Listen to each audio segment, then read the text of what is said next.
హల్లెలూయా. ఈ మొదటి పునరుత్థానములో పాలు పొందువారు ధన్యులను, పరిశుద్ధులై ఉందురు. ఆమేన్. సర్వాధికారియు అనంత జ్ఞాని అయిన దేవుడు భవిష్యత్తులో జరగబోవు పరలోక సంబంధమైన సంగతులను నీకు తెలియజేస్తూ ఉన్నాడు.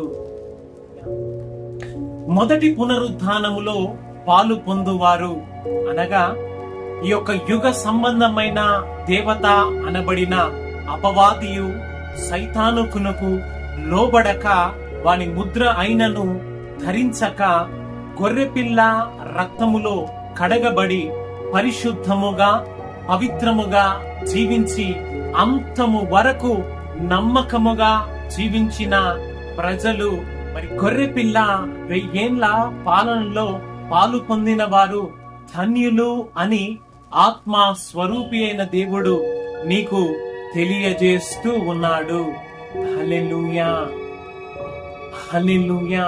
ఈ రోజున ఈ యొక్క సత్యమును, దేవుని సత్య సువార్తను వింటున్న నీవు మరి దేవుని 1000 ఏళ్ల పాలనలో నిలుచున్నట్లు, ధన్యుడుగా పరిశుద్ధుడుగా తీర్చబడునట్లు, దేవుని రక్తములో నీవు కడగబడి నిత్య నరకాగ్ని నుంచి తప్పించబడి తన నిత్య రాజ్యములోనికి నీవు నడిపించబడుదువుగాక.